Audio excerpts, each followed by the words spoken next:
Many decades ago, motor racing's highest competition needed a name. They all agreed on formula, but what should follow?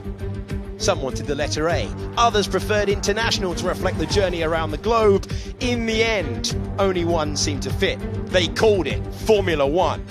Good evening and welcome back to your favourite thing about Sunday. This is the 74th running of the World Championship.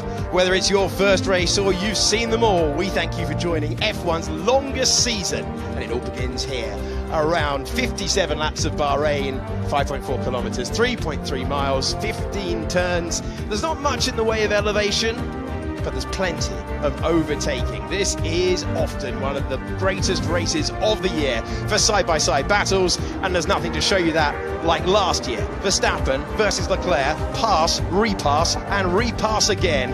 Got us off to a thrilling start 1 year ago. And if we take you back even further, another phenomenal Grand Prix. Hamilton and Rosberg. Rosberg had the tyres, Hamilton had the racecraft. Another thrilling wheel-to-wheel battle. And Yuki Tsunoda and Lando Norris showed us that it is possible to go to the inside of turn number 10 and make a move. These are the tyres for today. The soft, the medium and the hard, you will know. It's the C3, the C2 and the C1. Much improved C1 tyre, which is going to be asked a lot of by the teams. Let's take you through the grid for the open. So just a quick reminder that don't be surprised if you hear me talking to you on the formation lap, because I am allowed to do that now. He begins live at Alpine from the back. He's next to Nick de Vries, making a full season Formula One debut. Oscar Piastri makes his debut from 18th. He's next to Kevin Magnussen, who is 10 places higher on last year's grid. It's an all-Williams row 8, with Sargent 1 millisecond short of joining his teammate in Q2.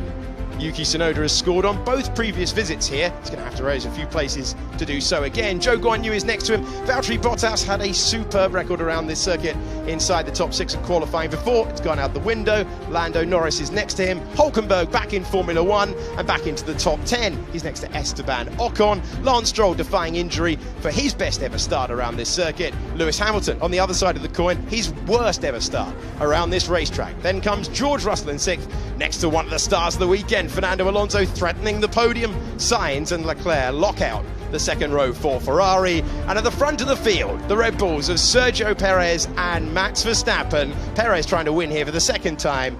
Max Verstappen trying to win a season opener for the first time in his career. Lewis Hamilton is 7th on the grid, looking to make a step forward. His old rival, Fernando Alonso, is just ahead of him. We've seen them do battle time and time again. Are we going to see them go wheel to wheel on the circuit today? It is hugely exciting times as we build up with anticipation for the start of a new Formula One. Have a good race. Enormously. I'm not the only one as well. Alongside me, David Coulthard. And first of all, Jolyon Palmer. You can barely contain your excitement. No, there's a bass pumping somewhere around the circuit. It's going at pace with my heartbeat at the moment. A lot of expectation right now, a lot of anticipation. The first piece of the puzzle is that everyone's on the soft tyre, so it's all equal there. Charles Leclerc, remember, starts on a brand new one, and Kevin Magnussen at the back is on a hard, but bulk of the pack on a soft tyre, so all equal for the start. Yeah, and I think that's born out of wanting to make sure you get a good launch. It's not that long down to the first corner, but it is a tricky little one. Big stop, and yeah, that could well be a race-ending first corner, depending on whether anyone's a bit rusty in the racing. Okay, it is nearly time for the formation lap. We are going to hit 6 o'clock local time, and there's a green light as the Red Bulls, who locked out the front row here for the first time in their whole team history, lead the field away. Verstappen, then Perez, then it's an all Ferrari row 2 before we get to Fernando Alonso. And the big question of what can he do today? Can he threaten the podium? Yeah, I think he can do a lot of damage, Julian. And just actually, I'm getting a little tingle. For a moment, I'm back in the cockpit. That moment when you go, you leave your team, you know, they wish you luck. And now it's all down to the driver. The team can't do anything for you off the line. And it's a magic feeling, isn't it? You're on your own now. You're on your own. It's all-out war for the next 57 laps. and no one really knows what to expect because it's an all-new car for the whole field. I just quite like the look of those shiny softs on Charles Leclerc's Ferrari right now. Starts on the clean side of the grid as well, and that will just give him a little bit of extra grip off the line, so he could be one to watch in the opening phase. And then, yeah, Fernando Alonso, the race pace of the Aston, could be the long-range threat for a podium. So the air temperature is 27 degrees, the track temperature 31, but the race strategy is going to be oh so important. We're expecting a two-stop. They will have to manage the tyres out there. The hard tyre is improved, but still many in the paddock expecting a little bit of lift and coast. And the most abrasive surface of the year, car off in the background there, trying to make it is Lance Stroll. Trying to make it through. He's gone deep on the formation lap at turn 10. That is never a good thing. You know, the tyres are so sensitive to pickup. That's going to be dusty and sandy out there. It's going to be difficult for him to clean that tyre up sufficiently. Maybe the rear tyre he'll do burnouts, but the front tyre might still have a bit dust as he heads into turn 1. It's quite a quick. So it's your first race start. Have a good one. I'm sure it's going to be first race of many, and we'll do the best. Okay, we'll be there for you. Take care, mate. Tyre temps again now. Yeah, every team will have their own procedure, but in the end, they all have exactly the same tyre from Pirelli. Here we go. Yeah, that is really strange. It maybe just out of brake temperature is not quite right. You sometimes get that grabbing of the inside wheel. Lapse of concentration. It looks like just didn't really hit the brakes initially, and then realised he's carrying too much speed in. Yeah, corner came up and surprised him. Oh, that's a corner. Oh, it's turn 10. There we go. Red Bull's coming to the line, the previous winners, Charles Leclerc last year in a great battle with Max Verstappen. Hamilton for 3 years in a row. In 2021, 2020 and 2019, Sebastian Vettel taking victory for Ferrari in 2018 before. That is the look at Fred Vasseur, the new team principal at Ferrari. And Mick Schumacher looks on with Toto Wolff hoping more. Hope than expectation that they'll be able to threaten. Wonderful scenes now as they roar up and take their position up to the yellow line, park it up. Carlos Sainz does not have the tyre advantage his teammate has from third on the grid. The Red Bulls are at the front. Surprisingly, the last car in position is Pierre Gasly. It is nearly time for 57 laps of Bahrain International, the opening Grand Prix of 23 in 2023. Alpine in position. Green flag at the back means that it is finally time. The new season is 5 lights.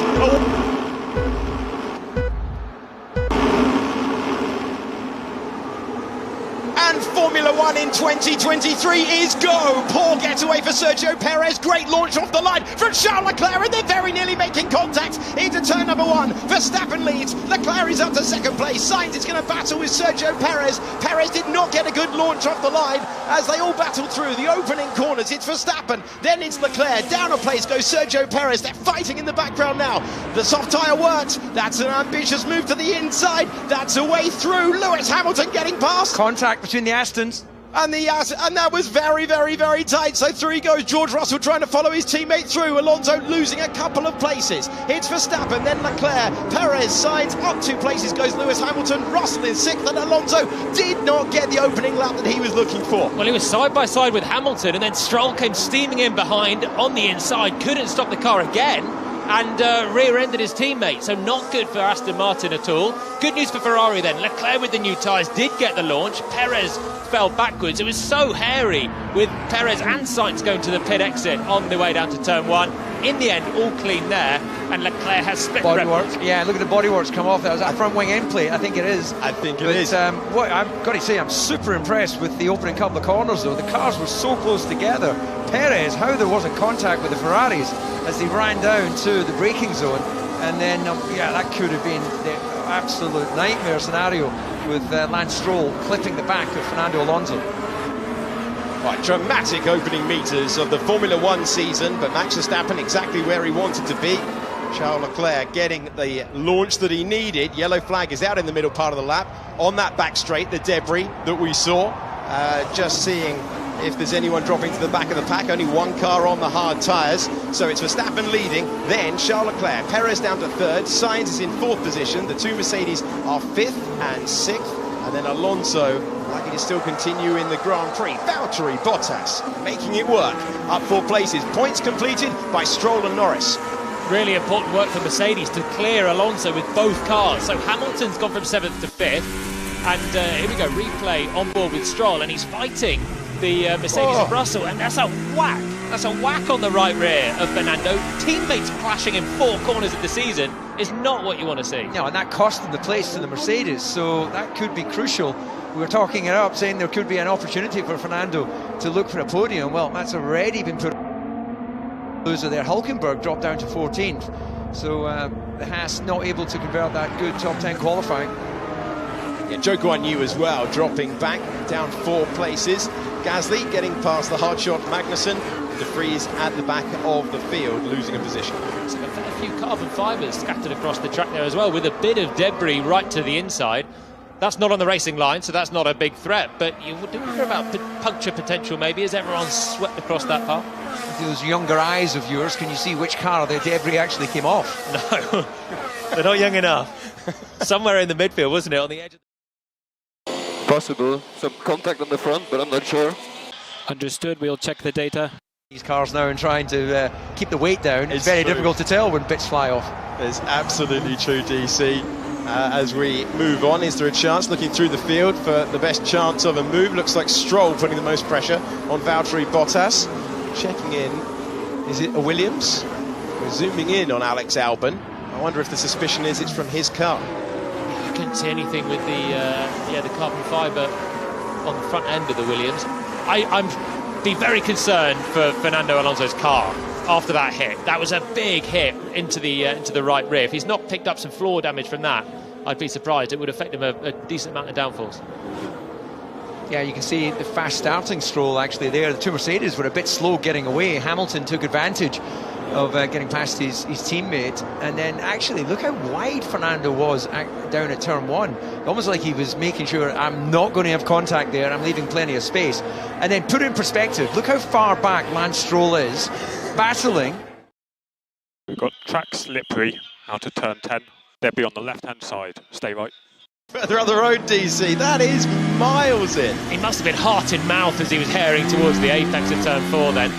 Here we go with Sergio Perez. Now this wasn't a great start, and Sainz is on his right hand side there. Carlos did a really good job to not get involved in a collision there, or not create a collision. He backed right out of it in the pit exit.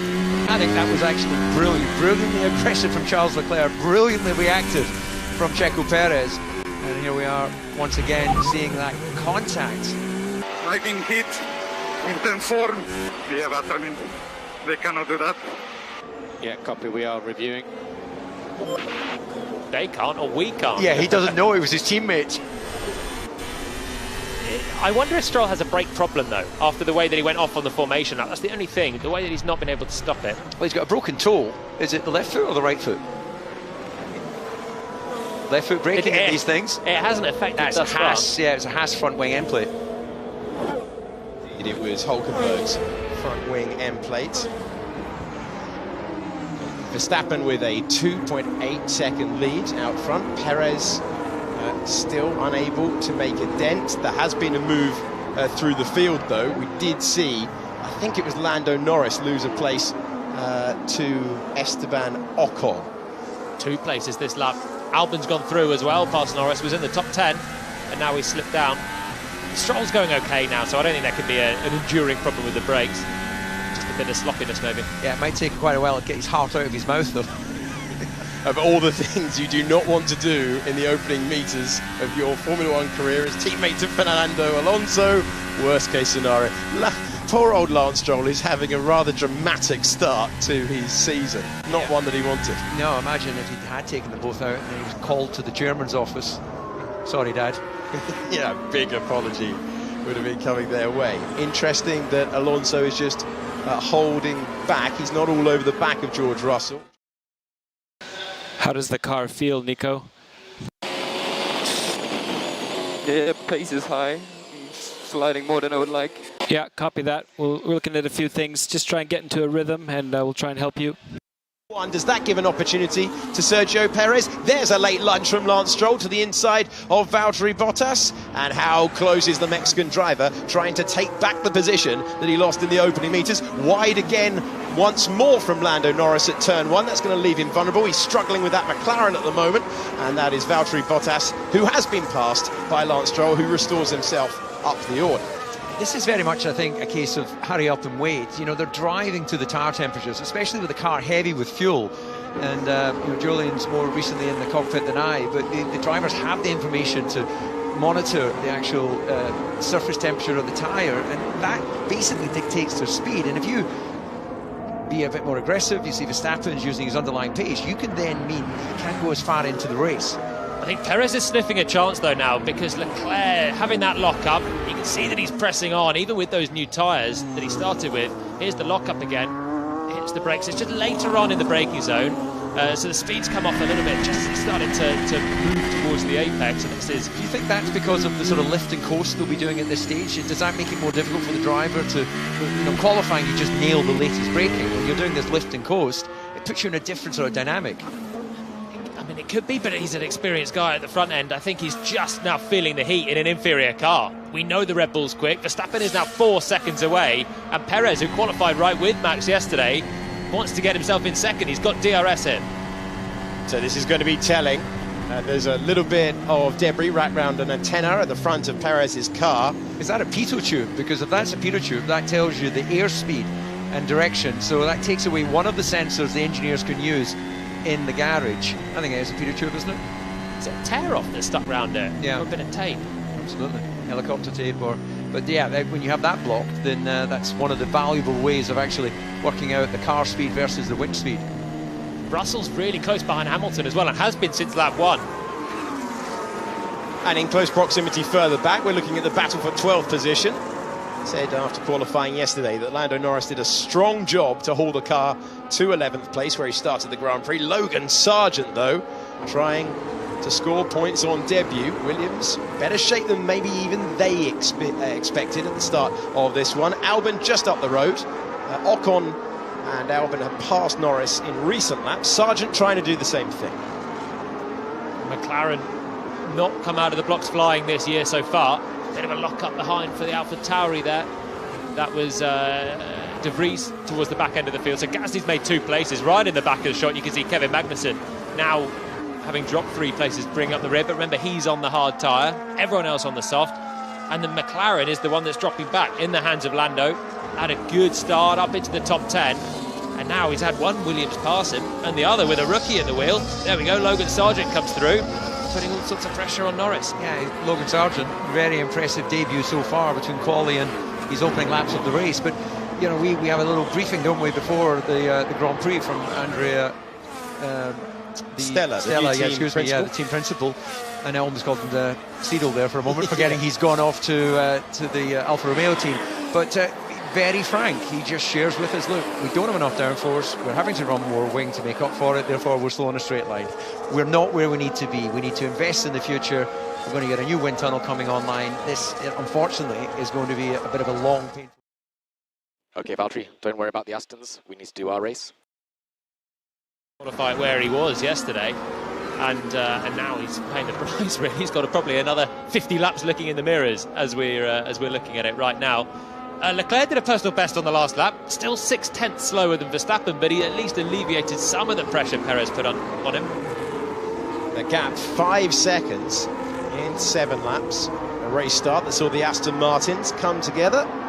Got away with it somehow after Stroll hit Alonso at turn 4. It was a hefty whack, but they got away with the contact. Allowed both Mercedes to get past Fernando Alonso, who started in 5th place. He's dropped down to 7th. Lando Norris is not happy with the balance. He's trying to fend off Logan Sargeant, who is able to constantly follow. He's half a second away. Kevin Magnussen plumb last on the hard tyre. And Yuki Tsunoda, we saw a little bit of tape around the antenna for Sergio Perez, and he thinks he's got a problem with a tear-off. We've seen it happen before. It happened last year in Spa. Okay, can we feedback on tyres when you can? Currently P11. They're okay, but the rears are going. I'm managing a lot, but it's necessary. The back straight there, And obviously getting the advantage of the DRS as well, George. That gives you up to 0.7 of a second if you're deploying it in all 3 of the DRS zones. So you would expect him to maybe be on the radio to the team and say, look, I think I'm quicker than Lewis and still keeping my tyres in. Let me run my fastest race. It's a difficult balance around this circuit because the degradation is so high. The closer you get to the car ahead, the more... We're kind of just hanging here. Not much going on, so don't know if you want to think plan B. Yeah, copy that. We're looking at... Back feels quite high, rear and front as well. Tyres. Sainz is just drifted away from Perez ahead. There's 3 seconds there. It's Leclerc and Perez very close, and then Sainz is kind of backing up the whole rest of the pack at this stage. No one else has really dropped away. Hamilton's wide. That is Hamilton wide at turn 10 and rejoining the track. We see plenty of lockups there across the course of the weekend. Russell, sorry, my apologies. Similar crash helmets, that's my excuse at least. Not used to the green helmet. No, so George Russell wide there. We were talking about... Is Lewis managing or is he slow? I feel like I've got a bit more patience. Struggling. Yeah, well, as I predicted, would you like any more predictions? Yeah, please do. Please do, as we make our way through. Yeah, well, the 4:30 at Cheltenham. So lap 9 and 57, this is a review trackside now. Just remember to drink. Into turn 10. Oh, Jolene, put us in the cockpit. That is a horrible corner all day long, isn't it? Yeah, and he's starting to get frustrated now behind Lewis, and that's why, as you thought, he's got on the radio and trying to hint at maybe a swap of positions. You've got to put the pressure on to get the team to do that, especially when it's a 7-time champion, the other car. You've got to get closer. And as you're braking and turning into turn 9, you unload the left front, and it's so easy to just have a wispy lockup, which George did. And actually going wide there was the better solution than trying to press the brake even more and flat spot the tyre. Yeah, flat spot, you then feel like you've got a 50 pence piece. Well, for those listening that don't know what a 50 pence piece is, it's not round and it's very uncomfortable. And we are driver's eye view with Fernando Alonso in 7th place. His countryman, couple of positions up. Sainz on the used softs, not happy at all at the moment. Comparison to his teammate last time over the line, Charles Leclerc doing a 1:38.6, Carlos Sainz a 1:39.7. And look at this, Alonso's soon going to have DRS. We are a bit stuck here on the train. Let's keep focus.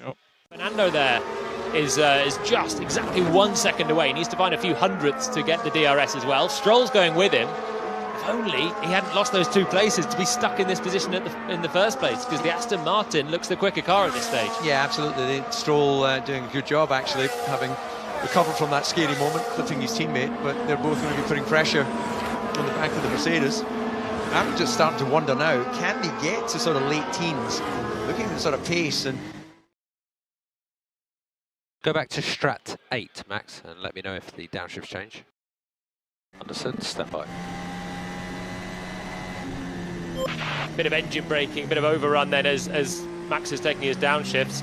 That's probably a bit of a function of losing the rear tyres as well, and initially when you have fresher tyres you have the grip, then it starts to go slightly. Pierre Gasly has been running at the back of the field. A man who has an amazing qualifying record here, has been as high as 5th on the grid in the past. It didn't work out for him yesterday. Out in Q1. Started at the back and he's gone early to the new rubber. His first start for a non-Red Bull-owned team in Formula 1. Not the sharpest pit stop from the Alpine crew, 3.7 seconds. Not horrendous either. They haven't done a live pit stop for a few months, but Pierre will go out. And this will probably shuffle the pack now, because so many drivers, because the field's so close, so many drivers are going to have to cover off Pierre. They could all filter in soon. Go back to Strat 8, Max, and let me know if the downshifts change. Yeah, they'll have a whole array of different settings that the driver can adjust in the steering wheel, of course, and that will just be a slightly different way of either doing the engine braking or the engagement, and see if that gives them a slightly more comfortable rear end. Onto the main straight to start another lap. Max Verstappen with a healthy lead as he begins his 11th tour of the circuit. The only question is everything okay with the car? This was a race that he did not finish 1 year ago, having fought for the race win with Charles. Oh man, I'm losing the rears and the low speed. It's a joke. Okay, understood. He attacked now. We're riding on board with the 2-time world champion who will fancy his chances of a podium today. He's not out of contention, and he can't shape for the move. Identical power unit in the back of both cars. Fernando's been one of the best on the brakes all weekend in the first sector. Into turn 1 and then this straight again into turn 4. DRS again. He's close to the back of Russell. We're fighting further back. It's Oscar Piastri in the Papaya McLaren up against Hulkenberg. And it's Oscar Piastri now in 13th position. Hulkenberg in the white Haas behind. Just a check of how close Fernando Alonso got. He's still behind George Russell at turn 7. Russell might have had to defend and cover at least the middle of the road with the way that Fernando was shaping it up, but he's not got through, and it's so tricky to get through at this section as well. There we go, Russell with Alonso crawling all over the back of him now. Yeah, he's going all in, isn't he? Very different lines going through 9 there, but Alonso's going, right, I need to get a move on here. You know, there's always a risk when you run the dirty air. Lose downforce, car starts to slide more, your temperatures go through the roof. He's not going to get a pass done on the back straight, but he's got to try and get it done on the start-finish. Bit of a wafty defence from Russell there into 11. His tyres are gone. Here we go. Coming up through turn 12, flat out. So difficult to follow there, and Fernando just losing a couple of car lengths, but he's going to be super close when he comes through the next corner and picks up the DRS. Russell's been following Hamilton so closely for so long, and I think he has just gone through those tyres a little bit. And now it's Alonso who's been holding back, staying out of it for 10 laps. Now he's on a charge. Okay, tech is starting to kick in. Understood. McLaren crew are out in the pit lane, but yeah, they were standing by. Mercedes down in the pit lane. They've now wandered back in. So a slight foray. They were standing by ready on Russell's instruction. Albon now comes into the pits. So does Valtteri Bottas. Norris has also pitted as well as we go through this sequence. They were able to get the cars to the very early part of the window. And Russell has his mirror. I should say now we're on board. We should be on board with George Russell. And we're looking back at Fernando Alonso all over the back of him. He was so close at this point on the last lap. That line that he had into turn 9, I almost thought he was having a tentative look on the inside in what would have been a really unorthodox point to overtake on this next corner here. Don't think he's going to be close enough to have a cheeky look here, but look, it dives towards the inside of turn 9. George goes very wide, and then Fernando was so close, has the grip, has the traction, where Russell's scrabbling a little bit. Now he has the DRS as well, and he can attack towards turn 11, but it's a quick corner. yeah, it's not the sort of corner you need a bit of a more braking zone to be able to chuck it down the inside, but he's got to try and get a move on. George's doing a great job of defending this, because very soon he's going to start seeing those temperatures rise on the tyres. But just look how much tighter on the line he's able to go, picking up a bit of clean air on his wings as well. Esteban Ocon is under investigation for being in the wrong position at the start of the Grand Prix. Could be over the yellow mark, could be many different things. Hamilton's coming into the pits. Alonso's going to have a brilliant run. The fact that's being looked at suggests a penalty is incoming for Ocon. Big opportunity now for Fernando Alonso, and George Russell knows it. He goes defensive to turn number 1, parks it up, and Alonso will get another dose of DRS. He takes a different line, soaring left, soaring right. They're climbing the hill now, and Alonso knows he's got to get the move done. Russell's run out of tyres. Aston Martin versus Mercedes, and through goes Fernando Alonso to take 5th place. Meanwhile, does he? Wait for it. Oh, he gives him room, and it's going to be tight as they go through. They're side by side. Who blinks first here? And it's Alonso who manages to keep hold of the position he won a couple of corners ago. Beautiful. I didn't think George Russell was going to fight it that hard, but he kept it in there on the Mercedes with shod tyres, and I'm sure Fernando would have enjoyed that overtake. Always enjoys a fierce battle. And Hamilton has pitted then. He's the first of the drivers at the front to pit. Look already at Stroll now, staring at the back of Russell's Mercedes. Fernando, how are the tyres feeling now? How are the tyres? Yeah, they feel okay. I think we should keep going. This is what it looked like. Driver eye view to turn 1. The beginnings of getting Russell off the line. The beginnings of Fernando Alonso taking 5th place. He loves a switchback, Fernando. Every time I ever raced him, you think you've got the inside covered, and you check your mirrors on the exit, and there he is. And you think, how have you stopped it, rotated the car that well, and punched out of it? That's exactly how he's just passed George there. Yeah, Ferrari in the pit lane, McLaren and Mercedes in the pit lane as well. Charles Leclerc from 2nd place in the Grand Prix had that lock up before. Signs in, they're double stacking. Ferrari with the new strategist in place and going for the double stack. How's your operations, Ferrari? A few dodgy ones last year, dodgy pit stops, but that was really good for both drivers. It was, and just managed to get out before the Mercedes came into play there. Otherwise, that would have meant they would have to hold the Ferrari. Slow stop. Slow stop for George Russell as he makes his first stop in the Grand Prix. Copy. Keep trying to downshift. We think it's the steering wheel. So Oscar will box this lap and swap the steering wheel. We'll box this lap. That's Bottas getting past Magnussen in the foreground. That's George Russell rejoining the racetrack. There's damage to Ocon's car there. You can see the M plate is making a bid for freedom. He's being investigated by race control as well. Could be an incoming 5-second penalty for the Frenchman. Yeah, I don't know who Ocon's been battling with for that one. I did see out of the commentary box window, when all the cars were lining up, all the drivers on the inside were in the wrong... When I get very close in braking, the front just... it's like it has uplift. Gasly wasn't in the right spot. He was still moving forward. And I wonder if Ocon was the driver that instigated that, pulling up short into his spot. This is Oscar Piastri in the pits for McLaren. Hearing that Ocon was too far to the right-hand side of his slot. Here is the race leader, as Piastri's Grand Prix debut might be limited to 15 laps. Max Verstappen comes in, and it's all going to plan for Red Bull. That looked a quick stop as well. He's having a lonely Grand Prix of it at the moment. His teammate hasn't stopped. Sergio Perez leads once again at Bahrain International. And you can see that Verstappen is out comfortably before the Aston Martins appear. Fernando Alonso into the pits. Leclerc's stop was defensive.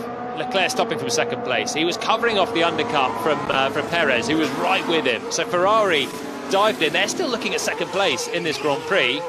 Ocon has been given a 5-second...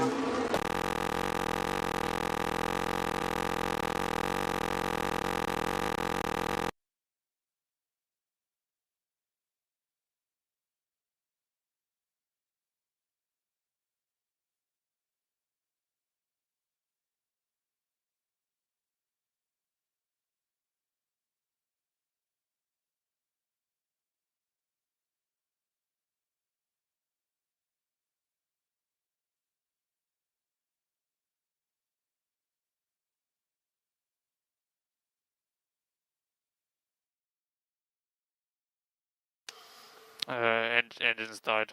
It should be okay. Once we've done the pit stop, you'll be able to fire up with the new wheel. Once we've done the stop, you should be able to fire up with the new wheel. I don't have anything on the dash. No, I've still got nothing.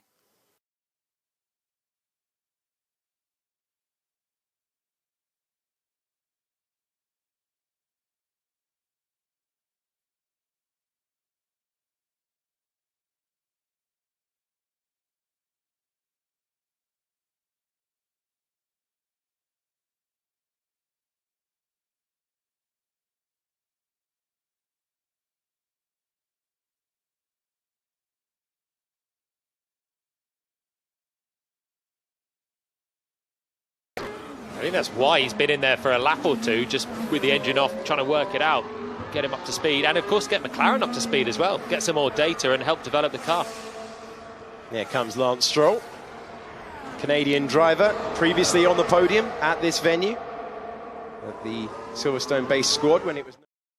An earlier lift. Yeah, but I got a car behind me. Larger mirrors this year, full of Russell. These two providing us with the majority of the action. Can Russell do to Alonso what Alonso did to Russell when he was running out of soft tyres before? He was sent a long way round. These two, good respect between them. We've seen some interesting battles for the lower points paying positions when Alonso was with Alpine, when Russell was trying to score his first points in Formula One. Perez still yet to stop. Few out there now on the soft tyre. The Williams... Turn to traction is really, really bad. Served, I would imagine, for Ocon. That's Bottas ahead of both of them, by the way. There's Yes. Bottas has genuinely just jumped Alonso and Russell, stopped early, and on the hard tyres, no one really noticed him stealth his way into a genuine P6 right now. Actually, you know, I hadn't even looked at the stops. I just assumed he hadn't stopped yet. That is impressive. So up 6 places. A strong result here last year for Valtteri Bottas. It's a circuit where he's taken 2 pole positions in the past. And from 2013 onwards, the Finnish driver was always qualifying in the top 6. Well, he lost the record yesterday in qualifying, but he is going well once again around this configuration that seems to suit him as a driver. He's been on the podium 4 times here at Bahrain. What do we think on Perez staying out there? He's being caught, well, second to lap. It's going to end up behind Leclerc, still, I guess, in front of Sainz, but any advantage in staying out so long? A one-stopper. Maybe he's going for a one-stopper, and Red Bull are going to back their race pace to do something different to Ferrari. Alonso is surely going to be lining up Bottas for the pass here. Alonso out of the wheel tracks, and ahead of the Alfa Romeo. Up to 6th place goes Fernando Alonso. A simple pass, and he makes his way through. How quickly can Russell do the same? Up against his one-time teammate in Formula 1 when Russell made his debut for Mercedes back in the Sakhir Grand Prix in 2020. Perez's pace is really good on the soft tyres, and they weren't new when he started the race either. He's lapping only 0.3 of a second slower than Sainz in 4th place, who's on a new hard. He's going to be pitting in this lap then, but his pace has actually been decent, so he's lost a bit to Leclerc, but not much to the others. Another set of softs going on as well, so quite an interesting strategy to expect him to go for hard at the end of the Grand Prix. He's going racy in the middle stint. That's what we like to see. So Perez will lose the lead, but can he? Turn traction is really, really bad. In the laps ahead of him with that compound difference. Charles Leclerc on the hard tyre. Sergio Perez with a set of the soft to attack. Again, strong pit stop for Red Bull, 2.4 seconds. It's working for the team. Constructor champions of the world last year. And it's working for them at the moment. We saw Alonso get past Bottas last time around. That's the task ahead of George Russell. Fantastic sight of the sparks out of the back as we go down to turn 1, and Russell will line him up, try and do what Alonso did, up the hill to 4. These two aren't best buds, are they? No. Bottas used to be in this car, and they had a bit of a infamous moment at Imola. This one should be fairly straightforward for Russell on the outside, but Bottas is fighting it all the way. And around the outside goes George Russell. He backed the grip, and he backed the fact that his old teammate was going to make the corner. We've had one McLaren retire from the Grand Prix already. Lando Norris is into the pits there. Yeah, it was a very slow stop. I thought they were retiring that car as well. It was a second stop, so there must have been a problem for Norris. He must have come in, have a quick troubleshoot or something. They have sent him back out, but McLaren's day goes from bad to worse. Yeah, 2 stops in 18 laps. That is not good news. McLaren struggling at the start of the season. Formula 1's second most successful team all time in terms of wins. Many thought that the cost cap era of Formula 1 would suit a team like McLaren, but a huge regulation change. Last year, they did not read the rule book in the way that some others did. The frustration, I think, for the likes, it's one thing to get caught out by a rules revelation, and another thing entirely to not be able to make the upgrade when you know what the fastest car looks like, and for a while now that's been the Red Bull. How impressed are we with Williams right now? Hold on, let's just make a point very quickly. Sorry, Jordan, let's make a point very quickly about Max Verstappen, because Max Verstappen is on the soft tyre. So they are too fast on the straights, I really can't give up. Copy, don't worry. Softs, and Perez's first stint was actually pretty good, so you can see why they might go for the quicker tyre rather than need to go for the more durable. A look at Lando Norris's lengthy stop. Topping up the air pressure there on for the pneumatic system there for Norris. Off he goes, but either way, McLaren's day's fairly well over unless there's a safety car to bring them back in. I'm really impressed with Williams. 10th for Albon. Everyone. So we have an issue. We're going to have to stop again next time round. When do we have to stop? Next lap. Next lap? Yeah, this time. Oh, man. You may as well put me on the soft. Running as midfielders. It would be Alexander Albon's 4th point-scoring finish since he joined the famous team. FW 45, he calls it the 45 out there. And start of the weekend, Alex Albon is very honest. He expected to be towards the back. He did not expect to be able to fight for points. How are the downshifts at the moment? The rear locking? Yeah, manageable. No, I mean, they're still not good, but...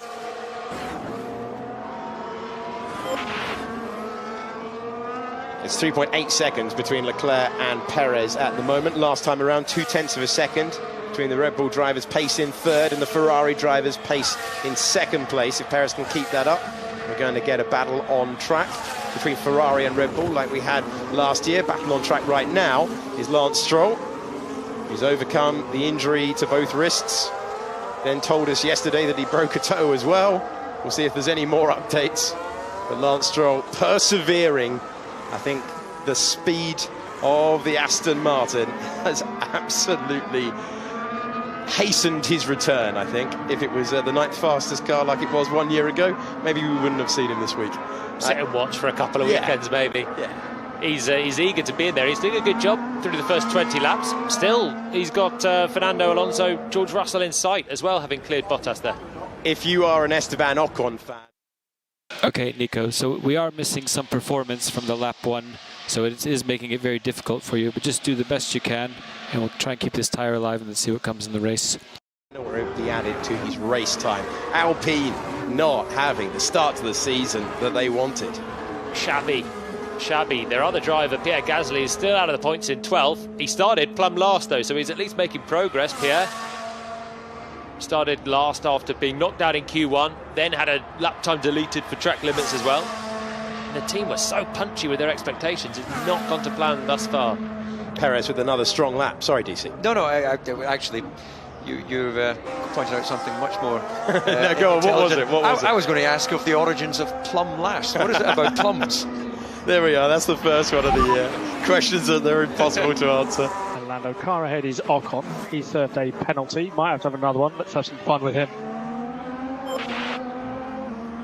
Well, that's Will Joseph, and you might recognise the voice of when he was telling Lando Norris what he had to do in a season opener a couple of years ago, when he had to set the fastest lap of the race at the end to get his maiden podium. Hamilton had a time penalty that day. Today, Will Joseph is telling his highly rated young driver in the cockpit, starting his 5th season in Formula One, to just try and have some fun with Esteban Ocon. And this is the reason that he got the time penalty that we believe he has incorrectly served. There you go. It's not the smoothest of gear selections, was it? But it's only instruction. It's always instruction is like really bad everywhere. Yeah, didn't look out of place at all, really. He was marginally to the right-hand side. Too far forward? We were on board with Sainz as he pulled up, and it looked like Sainz was at least as far forward as that.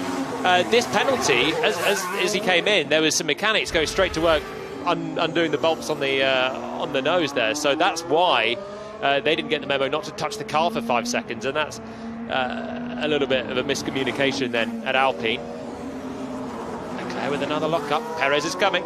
He's collecting them. Sergio Perez, fastest lap after fastest lap. Red Bull looking to start the season with a 1-2. That was the expectation of many in the paddock before this Grand Prix started. The question at the start of the day was, what race pace would we get from Lewis Hamilton, George Russell, Fernando Alonso? Stroll obviously nursing the injury, so we weren't expecting him to be in the fight. But Ferrari look like they've got the second fastest car with the Monegasque driver, but Nico has significant car damage, that's why he's in so much trouble. Red Bulls and the Ferraris at the moment. And also a reminder for you, you can see the positions on your screen at the moment, but not the gaps. Sainz is a long way back from Perez, 10 seconds away from the two cars that you can see on screen. Apparently that was the wrong replay that we saw for that was a different pit stop that he made. He's made 2, Esteban Ocon. That was for the damage. The one for the penalty wasn't. So it's not a miscommunication. And Alpine don't know why they didn't serve it. They thought they served it okay. And I thought that the original grid position looked okay as well. But well, we've only had one start, so we know that was the definitive replay. Well, is there any possibility that when he selected first gear, because the car kind of jumped a little bit, did the sensor, because there's a proximity sensor, normally you've got to move quite a distance before that would trigger a false start? Yeah, can't believe that feels harsh. It was way before. It was just a bite point fine that he was trying to do to get ready for the launch. And he had first gear, did have a mini jump. I'd be surprised. We'll have to deep dive it after the race, but it won't help Ocon right now because he's 17 seconds off the back. But here he is. He's in a fight. Norris is crawling all over the back of him. Can Lando find some motivation? Oh, what a story for both of them. One man who was 3 laps away from being a Grand Prix winner, one man who is a Grand Prix winner, both hoping to be at the head of the midfield. Alpine and McLaren going toe-to-toe for 4th place last year. It was Alpine unreliability that made that a contest. Lando Norris knowing that he doesn't have the car to fight. Not today anyway. They were talking about the updates coming for Baku. It's coming later in the season. It's the first European race of sorts, the 4th Grand Prix of the year. You've not seen the calendar for this year, but the fact that we're showing you the battle for 18th and 19th tells you how much control Max Verstappen's in at the moment. The two teams that fought each other so hard for 4th in the Constructors last season fought hard for Piastri's signature as well. Norris might have it. Is Lando going to get something from his day? A story of woe between the pair of them, but they're putting on a show for 18th place. Climbing the hill again. Hard tyres for Ocon, soft tyres for Lando Norris. Both of these guys, podium finishers, fighting over literal scraps here at the back end of a Formula One Grand Prix. And through goes Lando Norris. He manages to make the pass. Battle of the bright coloured cars, isn't it? It really is. It's a fight for fun as well. It was. As it stands, 18th place. They both need a safety car to have any chance of a point in this one. I'm still not close enough. Good job. Boring race simulation on your own. Here we go. Here's a fight. This is a real fight. It was 3.8 seconds at one point, and that tyre compound offset has brought Perez into play. Perez, a winner around this venue, but not this layout of circuit. He's maiden one in 2020. The only man in Formula One history to be last on the first lap and first at the last. And information degradation on hard is lower than expected. Well, that's a reassuring thing for a driver to hear. Lower than expected, because your worst case scenario is you've got low expectations and it's even worse. Oh dear, it is all about Charles Leclerc trying to rescue something for Ferrari. We saw another cutaway there of Fred Vasseur. As his driver's eye view, this is a fantastic camera angle of the drive, just trying to be kind to his tyres as we're on board. He's doing a great job because he's half a second a lap quicker than Sainz, who has just drifted away from the top 3 fight in this Grand Prix so far. 25 laps in, and Sainz is 25 seconds off the race lead. He's 12 seconds off his teammate, and here is his teammate with Perez. Is he going to open the flap of the DRS? Yes, he is. Yeah, this just adds to the advantage. He's got the car advantage, the tyre advantage, and now he's got a car that will be a lot quicker on a straight line. Past the curb cam, up the hill, Esteban Ocon's getting... So we are happy with your management now. Happy, this is good. Yeah, they have more deck, so let's think how to use it. Let's get closer, let's see what they do. Does Charles Leclerc. Charles Leclerc's not under pressure from behind, so he can afford to throw a few defensive moves. He can, and surely he will, because this is important for Leclerc. The podium looks like it's his if the Ferrari holds together and he doesn't get involved in an incident. This is the fight. Perez has his best opportunity to pass Leclerc right now. Soft tyres against the hard. So we are happy with your management now. Happy, this is good. Yeah, they have more deck, so let's think how to use it. Let's get closer, let's see what they do. Yeah, he's a strategist within the car. He wants to put a bit of pressure on the back of the Mercedes. Only thing is, that's Hamilton. And he's pretty good at handling pressure, but I reckon Hamilton is one of the big reasons Alonso's still motivated in Formula One. He's angry that he's got 7 titles and he's only got 2.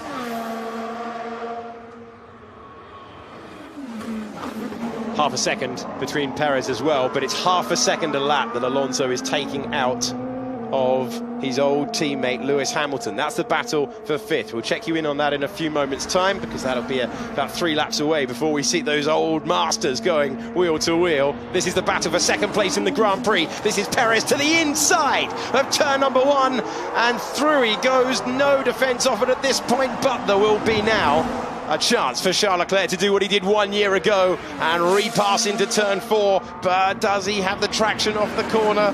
He's going to go, he's going to launch it to the inside, but Perez has the place, and it's a Red Bull 1-2. Through goes Sergio Perez. Wow, it was quite a late defence from Charles into turn 1. It was it forced Perez onto such a tight line. He was almost going inside the curb at turn 1. It was a little bit reactive, wasn't it, from him there? Just suddenly saw that Perez was going to go for it, and Leclerc started moving to the apex, but it was too little too late. The crucial thing was that Perez had the DRS on the exit as well. Unlike last year, where Leclerc was playing games with the DRS lines, this time Checo had it, and he could stay ahead into 4. Now Leclerc's got it, but it's too late. The Red Bulls are in 1 and 2 and have a chance to disappear up the road. Fundamentally, didn't cover the inside there, Leclerc. And if you don't get the DRS on the exit either, it's a pretty difficult position to try and stay ahead. Sergio Perez restored to the place he was at, the opening meet of the Grand Prix. Don't need to pick up the pace. We're happy with the time management. We'll stick with the time management. Yeah, as we said right at the beginning, this is all about driving to tyre temperature. These guys are all in a battle for 4. Sainz is not too far up the road of Hamilton. He must have just been out of shot there, because he's within 4 seconds of Hamilton. Then you've got Alonso, and Russell's just drifted 5 seconds back from Fernando as well. There he is with Stroll for company. So the Aston Martin looks the better car than the Mercedes. The second Ferrari's not far ahead either. These 3 really evenly matched, and maybe in reverse pace order. And we are going plan A -3. Plan A -3. Could be, I think plan B could be. Wait a second. Yeah, I think plan B could be a solution also. Think about it. It didn't feel too bad. Understood. To, you know, lead the opposition, Fernando, into thinking, well, actually, I'm not in as strong a position as I thought I was when I was sneaking my way up on the back of the Mercedes. He was a little bit cocky, wasn't he? A little bit cocky at the wheel. We've got better deck than them. Now he's got to prove it, because it seems Hamilton's been holding back as well as Alonso in this stint. Now Lewis wants to try and up his own pace to catch the Ferrari. You can think you're doing a good job at the wheel, think you've got it easy when you up the pace, but if the car ahead ups the pace as well, you go together to go and catch the driver in 4th. Albon and Tsunoda have come in to make their stops. Yuki Tsunoda trying to make it 3-point scoring finishes in a row around this circuit as he rejoins, and his old teammate has got past him as he does so. Albon rejoining in 14th to keep you updated on all the battles throughout the field. Incident noted. Car 31 speeding in the pit lane. Make it stop for Esteban Ocon. It's a nightmare. Park it up. Actually, just remind me, did they still do fines for that? Because in my day, we used to get fined $10,000 if you were speeding in the pit lane. Pierre Gasly had a fine yesterday. Do you know how much it was? 100 quid. 100 quid. 100 euros. Hardly worth it. Esteban Ocon. Fine. Esteban Ocon is going to get a penalty for speeding in the pit lane. Poor Esteban, he's a lovely chap outside of the car. He'll see the funny side of it. It's a write-off. In 2 weeks' time he gets to come back and restart his season, because the day has not been his day. And underline that statement time and time again. Hulkenberg had the damage to his car on the opening lap. Fantastic one-lap pace. And now down in 19th. Okay, man, hopefully the performance is back. Let's just see how we can do on this tire and maybe get this race back to us somehow. What did you see? Was it significant? Yeah, it was a good chunk. It was big. It felt significant. 10. Hulkenberg damaged the front wing. I don't know where Ocon picked up his own front wing damage, because they've both been in for one of these nose changes.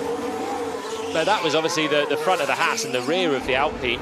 Not dissimilar to the 2 Astons, but actually a lighter tap where the Haas picked up the damage. Once again, the slow stop there. The pressurisation potentially for the McLaren driver. It's a painful day for this man, Esteban Ocon. It's a painful day for McLaren. Oh, woeful stuff. Omni penalties for Esteban Ocon. My left front is giving up a little bit. Understood. Thank you. Interestingly, Perez has been quicker than Verstappen in this stint. They're both on the soft tyres. Perez is marching away from Leclerc now, nearly 5 seconds the gap already between the second of the Red Bulls and the first of the Ferraris. Verstappen's been slower, and now he's struggling with a bit more front left degradation. In 5th place, Sir Lewis Hamilton is picking up the pace. Alonso and him having a good battle, but it's not the half a second that we saw in the management phase of that hard tyre. It's a 10th here, it's a 10th there, as Alonso tries to scrub off about 9 more tenths and get up to the back of Hamilton. Sainz has upped his pace as well slightly, so they were all playing the similar game, trying to save the tyres. We know the degradation's high. We've just gone past half distance of the Grand Prix, and they've got one more pit stop to make. And if you chew your tyres up too quickly, that's the way you're going to really suffer towards the end. Yeah, as the fuel burns off, of course the car becomes lighter, less mass to accelerate, and it becomes a little bit easier on the tyres. Ironically, the last lap of the Grand Prix, I can't manage, has to just on me. You know, you're not going to get any more Formula One rubber sort of impregnated into the tarmac, so it just starts to feel better and better as the race goes on. This is Pierre Gasly in Alpine colours for the first time. Driver who started at the back of the field, now running in 14th position. And Gasly, having gained those 6 places, has made a couple of stops. 3 laps he's been on the hard tyre. This could be a fight for an eventual point for Gasly. Albon was in that position. Albon's pitted. Gasly's pitted. His former teammate there, Yuki Tsunoda, has pitted as well. So they've all made 2 stops. And now they're 13th, 14th and 15th. But when the others pit, Sargent, Zhou and Magnussen, that will bring these guys back towards the fridge of the point. Gasly, be an all right debut to go from the back of the field to a point. Yeah, the pendulum swinging down at the Alpine garage. Bad day for Gasly yesterday, bad day for Ocon today. That new teammate combination that many are expecting fireworks from. Childhood friends, they grew up 30 miles apart. Lock up for the Haas there coming into the pit lane. Bottas is out, track position is ahead, and he's going to have time to bring the tyres into the temperature window that he wants. Albon, Gasly, Tsunoda on the chase. So Bottas covering off this trio. Was early to stop in the first stint, made big gains, then the faster cars basically came through, the Mercedes and the Aston Martins, and now if he can hold off these 3, he's also looking at points. Got to get those tyres fired up. Okay, Lewis, so box. My tyres are okay, man. Short my run. Undercut threat. Hamilton, Alonso circulating a couple of seconds behind. You've got to imagine, depending on what tyres they have left, just how fresh they are. Alonso looks like his best chance is twofold: stay out longer and just up the pace, or try and undercut, get in and get track position. My tyres are okay, man. Short my run. It's not going to undercut threat. I'm happy to extend. Let's give it everything we got. Happy days for Alpine. I think they'll be really pleased to see Mercedes pitting so early. That's Stroll in the background coming in. So that is the undercut chance then maybe for Stroll to get ahead of Russell. Mercedes probably keeping tabs on Aston Martin's radio, knowing that Alonso might have been thinking about pitting and covering him off with Hamilton. But now Fernando can keep going longer. If he has been saving the tyres, he can keep the pace up, and he'll have a much fresher set for the end of the race. Yeah, that's what we've got to look at. He did 38.2 last time around. He needs to up that pace if he's going to turn that 2-second deficit around. If he's not able to do so, then I would expect him to bring it in and try and get some fresh boots on. But every lap he does, he'll have fresher tyres for the end.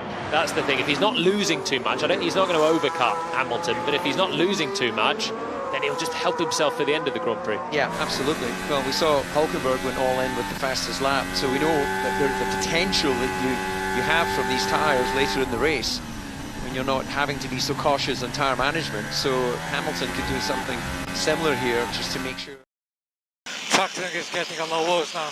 Copy, Joe. Keep pushing for now. Stopping at the end of this 3.3 mile lap, and Mercedes are trotting into the pit lane out of our commentary box window. So we begin this pit stop sequence, well, we continue this pit stop sequence with Carlos Sainz pulling in from the racetrack to the pit lane, and George Russell will follow him.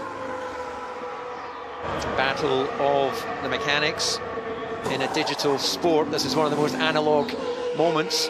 20 people servicing that car, beautifully done on the Ferrari. 2.3, they'll be happy with that. So that's covering off Hamilton. Russell now coming in to cover off Stroll, and this could be pretty close because Stroll's done a good outlap. He's done the fastest middle sector of the entire race so far, and he was close behind George Russell, so they're covering each other off. That's Hamilton then. Behind him is Stroll, and there is Russell coming out of the pits. So Russell is going to have to bring those tyres to optimum temperature. It's going to be fairly tight for Russell. He knows it as well. Aston Martin directly behind. Tyres happier on Stroll's car as he climbs all the way through now. Russell having to defend this is very important for his race, and George Russell knows it. Can Stroll go around the outside? That's the difference in the tyre temperature. And through goes Lance Stroll past George Russell. Fair play. Fair play to Lance. He's having a really, really good drive. A man that missed all of testing last week, driving injured. Maybe he should be broken more often. This is just brilliant from him. A nice punchy overtake there. Russell with the tyres not fully up to temp to give it everything on the defence, but he's having a really decent drive. There were a few people questioning whether he should be racing this weekend at all. After Friday, he could barely hang on to the wheel. He's hanging on to it now. Yep, nicely positioned to try and do the cutback. You would have thought that George with those fresh tyres would have had a little bit more traction, as you mentioned. The warm-up is difficult, and then with DRS and the clean side of the track, not much George could do. The other Aston Martin is picking up the pace. 38.2, he was on behind Hamilton. Now he's 38.0. 37.8 as he comes through this time. Esteban, we're going to box this lap, please. We have another time penalty to serve. It's 15 seconds. Every single time he gets a half chance to make a statement move, statement place, he is on it. And when it's up against Hamilton, he needs no encouragement. Lance Stroll, this is going to be, if he's able to see the flag and the points, one of his most satisfying days in Formula One, I'd suggest, because it looked and surely was painful on Friday when he was being helped from the car and there was speculation he wouldn't return. He has returned. He's made his way through 33 laps of the 57. The story of the race so far was that Charles Leclerc was able to jump Sergio Perez, used his new soft tyres to great advantage in the opening meters of the Grand Prix. Box this lap, please. We have another time penalty to serve. It's 15 seconds. Oh my goodness, that's painful. I want to hear the response. I want to hear what Ocon's saying back to his engineer. I think just a long, long bleep that slowly fades out. To be Josh Peckett on the other end of that. How chilled is that Ferrari mechanic, casually bouncing the front tyre as he waits for a pit stop? An important one as well for Charles Leclerc, who gets rid of the hard tyres for a new set and back into the fast lane of the pit lane as he looks to score another podium finish at this venue. And he's looking for his third podium finish around Bahrain International. Promotes Alonso up into third then, but Fernando will have to stop again before the end. Leclerc now surely he's just into a lonely drive towards a podium. Surely he is tentatively getting on the throttle then on his hard tyres, but under no pressure from his teammate. Sainz still ahead of Hamilton, waiting for Alonso to take another pit stop. He could chuck on maybe a set of soft tyres to go and attack later on if he can take this current set of hards far enough into the race. Alonso on softs, attacking Hamilton, attacking his compatriot as well for fourth place. It's an exciting prospect. Trailing the end of the Grand Prix as we move our way through the opening round of 23 for Formula One in 2023. It's a Red Bull 1-2. The Aston Martins nearly wiping each other out at turn 4 on the opening lap. We saw debris, a collision for Hulkenberg on the opening tour. Perez is being called in immediately to respond to that Leclerc pit stop 1 lap ago. Hard tyres are standing by for the Mexican driver. Nice clean pit box entry this year for Red Bull as the Constructors World Champions. Now having to sort of make your way around another pit crew. That's been a benefit that Mercedes have got used to over the last few years. It's that Aston coming out in the pit lane as well. So will that be for Alonso? It's here on the left-hand side as Perez makes his way out. And you can see, if you look to the top of your picture, the healthy advantage he has over Charles Leclerc. Perez makes his way through turn 2. Leclerc just goes past pit exit now. And Alonso in for another set of the hard tyres. The Aston Martin's rapid. Stroll currently has the fastest lap of the race. He's lapping quicker than Hamilton and Sainz as well. They're all on the same hard tyre. There goes Fernando back into the fray. Hamilton ahead. His teammate behind, ahead of George Russell.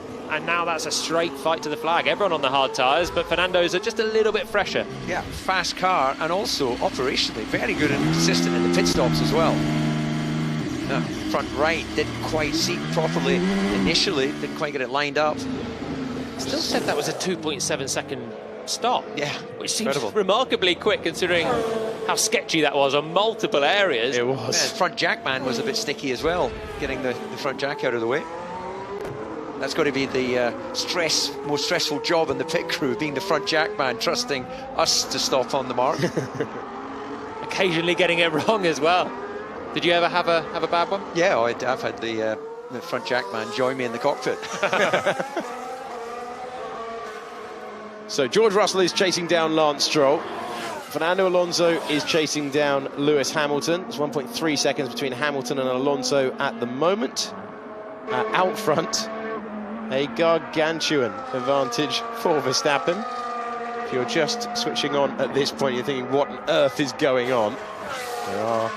There's going to be another trip to the pits for Max Verstappen before the end of the Grand Prix. But Red Bull with the pace that many expected at the start, the current driver and constructor champions starting 2023 very, very quickly. It is worth pointing out, though, that 1 year ago, Ferrari took a 1-2 at this race, so things can change quickly in Formula One. And 1 year ago, Red Bull were trying to fight for a race win, and neither car got to the flag, so there's still that. 21 laps. At the moment, they've covered off all bases, the two Red Bulls. Leclerc took advantage of his new tyres to get into second at the start, but they've managed to sort of pincer him on strategy there, sucker him into the hards, and Perez took advantage on the softs.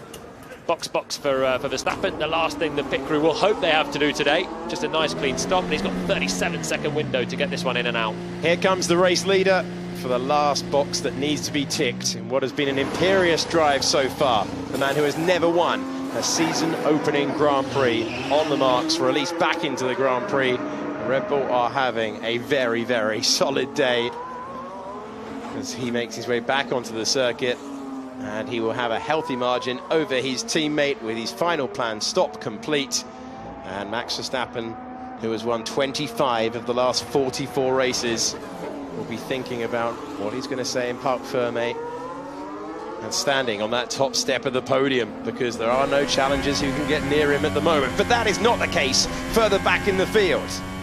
As we line up now, just the 9 World Championship titles between Hamilton and Alonso. This gap that was at 1.8 seconds has come down to half a second. It's the first opportunity for Alonso, who was confident on the radio earlier on, and now you're seeing why with the fastest lap of the race, and you can bet that these two are going to be aggressive out there. The first dart out of the racing line for Alonso, who will now climb the hill and try and get past his old teammate and racing rival. It's going to be really tight. He's got DRS again. Hamilton's got to cover the inside, and he doesn't enough. Oh, to the inside goes Fernando Alonso. That famous message all those years ago. All the time you have to leave a space. Contact. And that was so close on the inside.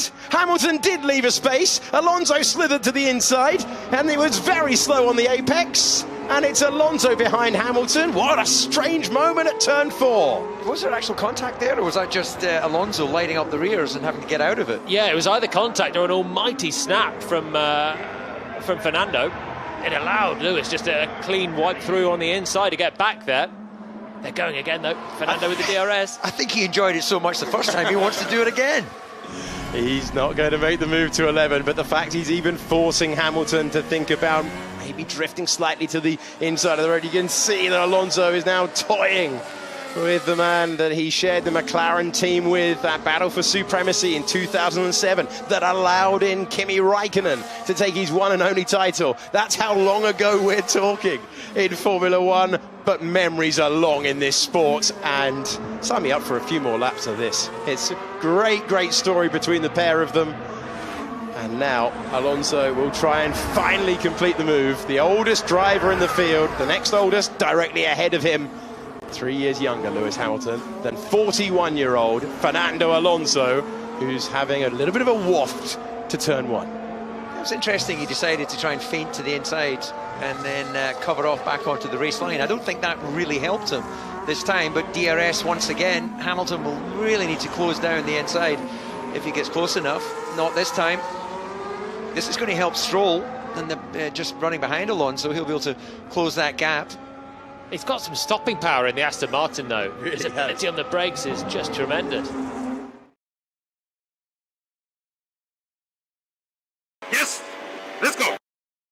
Action, millimetres between the pair of them as they go side by side. He's not going to try around the outside, but he is going to try the inside of turn 10. Brilliant. What a superb move from Fernando Alonso. Absolutely brilliant. And I think that was just absolute top shelf from Fernando Alonso. Wow, what a sublime bit of racing action. He could put that car where he wanted it on that lap. Inside, feint, outside, right over the curves, get the traction. Just so much grip and confidence there. Yes, let's go. Brilliant move. He nearly was looking like doing that to Russell early on, wasn't he, in the other Mercedes? He's been good on the brakes there. That actually hurts for Lewis, because that's a twiddly little corner, but just went too deep. Now, what's their contact here on the cutback? Let's find out. I don't think there was there? No, he actually just, or did he overreact? Did he think Hamilton was coming into the side of him? Because he didn't see any black lines go on the tarmac, and he definitely turned away. He's got eyes everywhere as Alonso in wheel-to-wheel battle. Yes, he almost just tripped over the back of the Mercedes, and then could just dive to the inside and still stop the car without a lock-up to turn it into the left. Do you want another go? We're at turn 4 once again. Hamilton had the DRS. He was trying to fight back. He would not have enjoyed being pinned past down at turn 10. And Alonso maintains the place. Brilliant couple of laps of racing between two greats in Formula One history. I just love seeing this racecraft back at the sharp end. He's always been one of the best racers in the field. The best racer that I raced against when we were in the midfield together a few years ago. You just never know whether the next attack was going to come, and it would normally be clinical like that one. Yeah, just to clarify, I'd retired before Julian started his career, so otherwise I might have got mentioned there.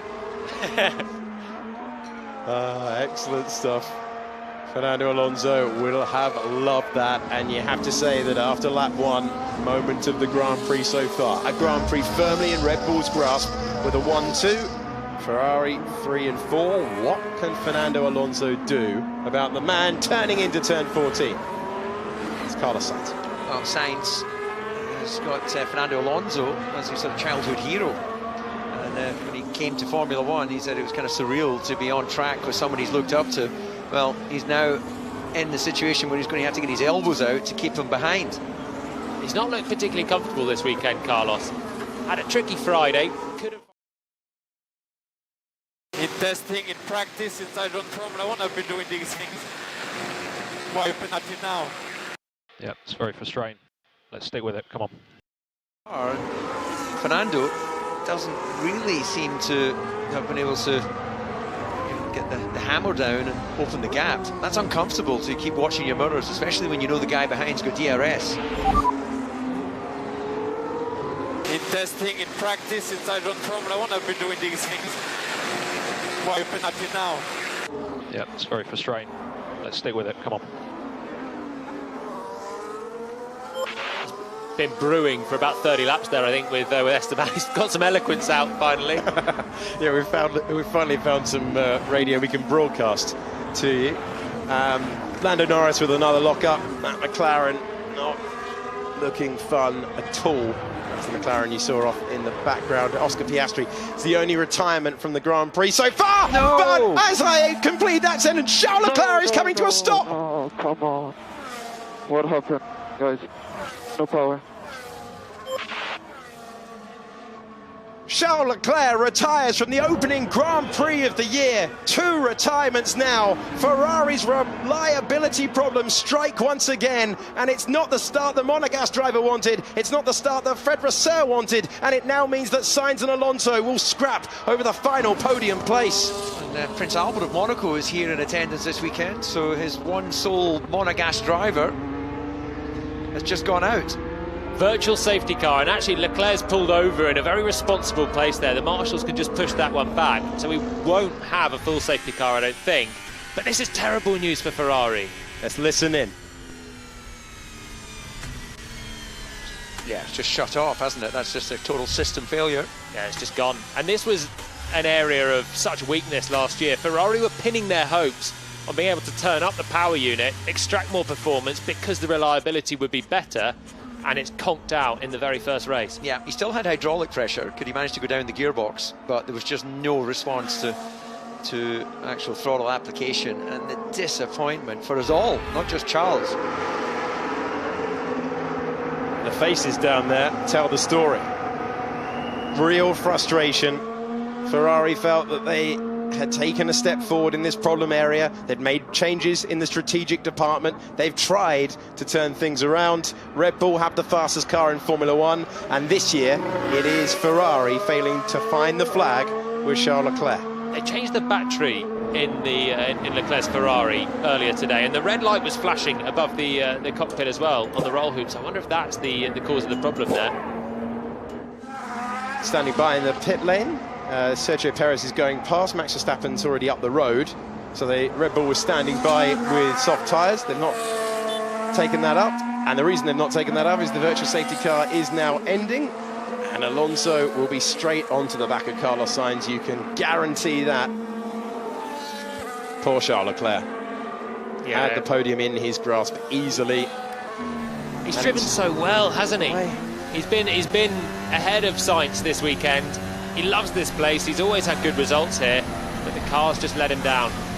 It means we've got to fight for a podium. Sainz, Alonso, and still Hamilton is not out of it either. Now, Hamilton's still within DRS. You've got to react to the virtual safety car being withdrawn. Remember George Russell and Sergio Perez in the Castellet last year helped Russell gain a position on that day, reacting to it, while Hamilton's managed to stay very, very close in terms of DRS.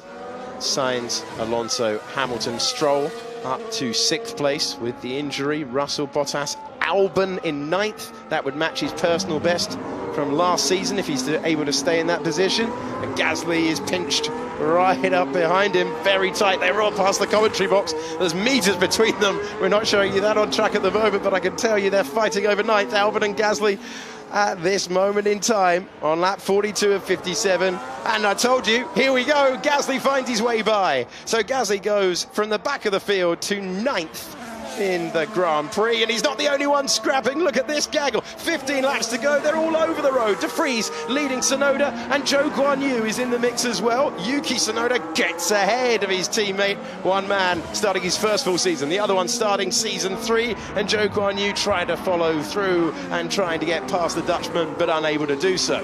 All of this pack pitted for new softs at the virtual safety car, apart from Nick De Vries, who started right down towards the back. And now he's going to be, I think, punished by Zhou in the Alfa Romeo on those soft red boots as well. A short-term gain, and now he's going to be just dropping back to the end of the race. So Gasly's done a really good drive, hasn't he? 20th, up to 9th. His teammate's been going through hell today, and he's pitting again. The 4th time he's come into the pits, and he's going to have to take 15 seconds. But yeah, he's gone from 20th up to 9th. Nice little move there on Alex Albon. Contrasting fortunes. Here's a replay of how Pierre Gasly took 9th position in the Grand Prix, sending it down to turn 1. Much of a speed gain with DRS, but plenty on the brakes. It's old-fashioned. Yeah. Love a move on the brakes, and he's swept all the way around the outside as well. You don't see too many of them.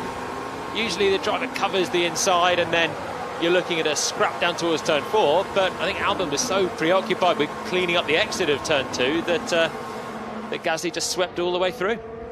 We will see Esteban Ocon in Jeddah. He's the 3rd retirement from the Grand Prix, and he will reboot his season there.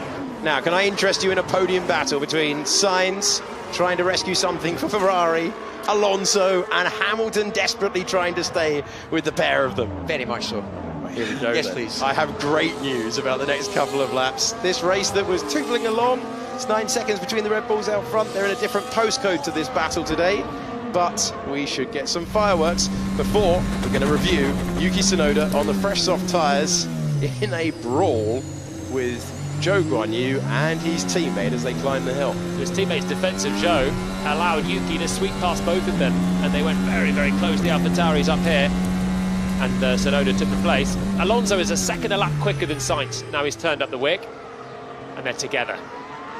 Interesting, I was talking to a Japanese journalist, and I was saying, well, you know, Formula One in Japan must be pretty popular right now, and he went, actually, no, it's in a decline, which is really surprising, given that you've got Tsunoda there, you've got Honda have won the World Championship, but... Try to protect position. If I push to defend, I might not make it to the end, but okay. Albon's going to keep that point scoring run going. Like will chap out of the car. What do you reckon? Another one down the inside? Because Carlos won't have seen that move unless he was watching the big screen. I always thought if you're a race engineer telling Carlos that Fernando's just done that to Lewis, that would help you because you'd be more aware. There's no way that Hamilton thought that move was coming. It's so out of the blue to do that in Formula One. Yeah. No, that was a brilliant... There's no pressure from behind. Just taking it home.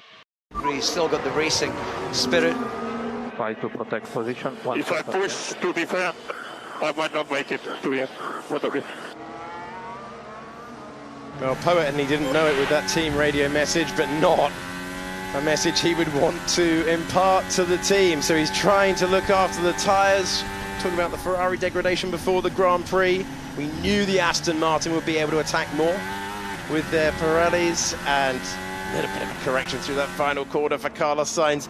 He has a really tough task ahead of him, and Alonso will need no motivation. He said yesterday that to be fighting the Mercedes and the Ferrari was unreal, but he is, and with the demise of Charles Leclerc, Fernando Alonso's maximum, he knew at the start of the day, was going to be a place on the podium. When his teammate hit him at this corner, he would have thought that it was falling away from him, but what sort of traction has he got now? Oh, he's nearly into the back of his rival as they go. Yeah, it's a great timing with the Red Bull now as well. Yeah, copy that. Not the luckiest day, but keep going. You're doing good. Because we had his teammate whack him. Is he going to do the same as he did to Hamilton? Is he going to go to the outside, to the inside? Dare he try it again? Oh, and Sainz was wise to it, but the lockup is going to mean that they're basically parked up as they apply the power now. And Alonso gets a little bit of slipstream, and he's making the move. Sainz is nearly driving him off the road, but Fernando Alonso is onto the podium once again in Formula One. What a debut he is having with Aston Martin. I've been holding my breath for half a lap. Wow, so close. They had wheel-to-wheel contact. I thought we were almost going to have a launch again on that back straight. Fernando pushed the slipstream as tight as he could to get the slipstream with the DRS to the inside at 11.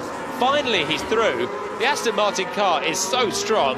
It's really good on the brakes, but how is he still driving it in a straight line? Yeah. How is he still pointing with all four wheels together? Yeah, well, if they're struggling on weight, they can definitely take some plies out of the front wing because it doesn't need to be that strong.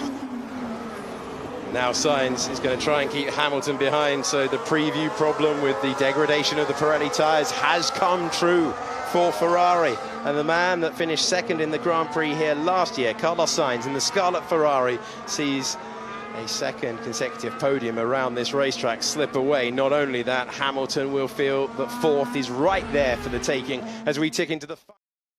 Gasly 14 seconds behind. I expect him to drop off soon. I hope. Fernando's point of view, I think he gets on the throttle and now he's just punching out. He just misjudged it. There was such a big difference in speed with the ability that Alonso was on the throttle compared to the traction of the Ferrari, and he just drifts wide and hits the right rear of Sainz. It's rare that you see a misjudgment in wheel-to-wheel battle like that. Yeah, he expected Sainz to be on the power and it just didn't happen. And, but cat-like reactions. Now, I wonder if Toto is thinking, you know, having said ahead of the race, you know, we've got the wrong concept, we need to go back to the drawing board. They're here battling, you know, we've got Fernando there with the podium. Of course, Charles has gone out, but, you know, they're battling with Ferrari, they're battling with the Aston. It's not as bad as he's maybe projecting. It's not, but then the right concept is 38 seconds up the road.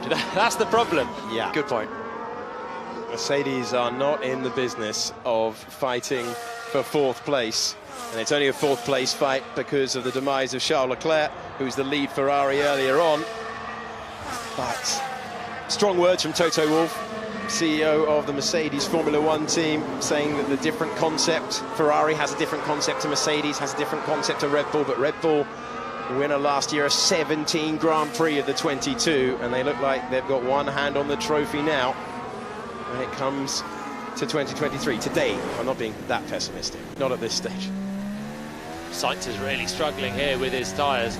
That was a real tough message, I think, for the pit wall to hear when in a podium, the other Ferraris just retired from the race. And you've got one car left. Can you bring it home in third? And Carlos basically saying, look, if I fight, I'm going to have to need another pit stop or I'm going to tumble down the order. He's trying to fight. He is tumbling down the order. There's still 10 more laps of this to come as well. Lock up from Hamilton at turn 10. The Aston Martin just has so much stopping power. It can really position the car where he wants in the battle. That's with dirty air as well for Fernando. Yeah, they've done a great job, haven't they? Aero is king in Formula One, and that aero package is working. Fernando Alonso in Formula One for 22 years to the day yesterday, thinking about another move to the apex on lap 45, and then by the time that he got the power down, it was aggressive, but he found his way back. How close is that? Oh, whisker. Yes. Been some great racing. Bye-bye. Vintage Fernando Alonso. He's back in contention, and he's delivering Team Radio Gold. We are okay on fuel and all these things, no? Everything is great. Everything is good. Podium. Leclerc would have been there surely, but Alonso's had the race pace to match Leclerc's Ferrari as well as Sainz's. I wonder if he's negotiated a points bonus in his contract, a little like Kimi did several years ago at Lotus. Bankrupted the team, yeah, did. Indeed.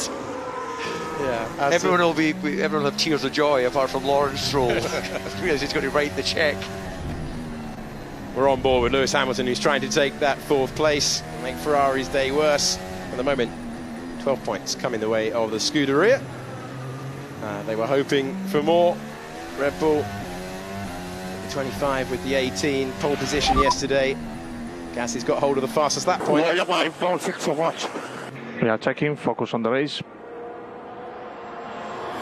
Not bouncing again. It's not making a return, is it? I thought we were done with that. Just small oscillations for both Sainz and Hamilton on the back straight. Stroll's catching them at a second a lap as well. So Stroll might join these two. Forget Norris in the background, he's a lap down, but probably having fun, at least trying to match a Ferrari and a Mercedes in that McLaren. You see Norris having benefited from a fourth pit stop, running quicker actually than Hamilton and Sainz ahead of him, those fresher tyres. You can just see him there, he's a lap down, but feeling like he's in the main race. It's a shame for Lando Norris, phenomenally talented driver at the start of his 5th Formula One season, and he's peeling off into the pits. Okay, so 5th pit stop. Well, they're just in a testing program, aren't they? Yeah. I think he couldn't extract much of the car when you're waiting to try and unlap yourself, so take a pit stop, maybe make a change and see what happens. It's just a test session for McLaren now. That's a very slow stop, just looking out of our commentary box window. Yeah, they're having to repressurize every time, aren't they? They're plugging something in and repressurizing. Got an air leak, a small air leak maybe on the. Yeah, we saw it earlier on with a really long stop, which really confirms that it's just a testing session now. So Norris, the last of the cars, still running, but gathering data for the McLaren team, who will lick their wounds and try and regroup. I think it's quite interesting. I'm not quite sure the tyre life between these two, but Julian's just about to get that information, or Alex? One of us will. One of us is going to get that for me. And 17 laps of Carlos Sainz. Hamilton's done 18 laps. They're both on hard tyres. Right, so pretty similar on tyre life, and it's kind of telling us that they're kind of similar on race pace. Hamilton, got on the back of him, but then he's hasn't really been able to do much since then. It looks like I'm on level 7, avoiding all the curves. Just let me know if the situation changes behind. And has clean past the two of them, and now Sainz in this battle. He's got himself up into third. He's disappearing up the road as well. And Hamilton can't quite do what he's just seen Alonso do. I'm on level 7, avoiding all the curves. Just let me know if the situation changes behind. I wonder if that's his own personal level, personal rating, or have they come up with that as a team? I've not heard of that expression myself. I've never heard of level 7. I'm sure it means he's chilling out. He's chilling out. Yeah, he's definitely saying, right, I'm going to stroke it home, but let me know if Hamilton gets past Sainz. Black and white flag for Nico Hülkenberg on his return to a full-time Formula 1 drive. That's a track limit. He goes over again. 5-second penalty, but their day's already ruined down there. You can see the Haas cars are 15th and 16th, a sharp contrast to last year when Kevin Magnussen was taking an extraordinary 5th place finish after the late demise of the Red Bulls. And Mick Schumacher, now the reserve driver of Mercedes, looking on. Things not working out for Haas. Great one-lap pace with Hülkenberg yesterday tumbling down the order once again. In the battle for the final point, Alex Albon is being caught by Yuki Tsunoda. Albon will be desperate to get a point on the board nice and early.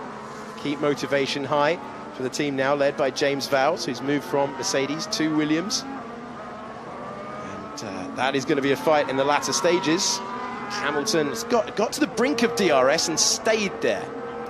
He's being thwarted now, isn't he? And the longer he is in the DRS, scrabbling around on very similar tyre life and similar tyre compound to Sainz, the more he's hurting his tyres. And we saw that with Russell early on as well, sat in his teammate's dirty air and just ended up going backwards at the end. And for Sainz, you take a bit of confidence when you're holding a driver off lap after lap. You start to feel like you're in a comfortable position. Stroll's not gaining so much on them right now. He's just dropped a little bit of pace, 3 or 4 tenths on the last lap, but Stroll's catching. It's probably not enough.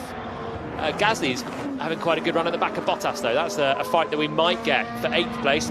Gasly took a 3rd stop at the VSC, and none of the top 8 did.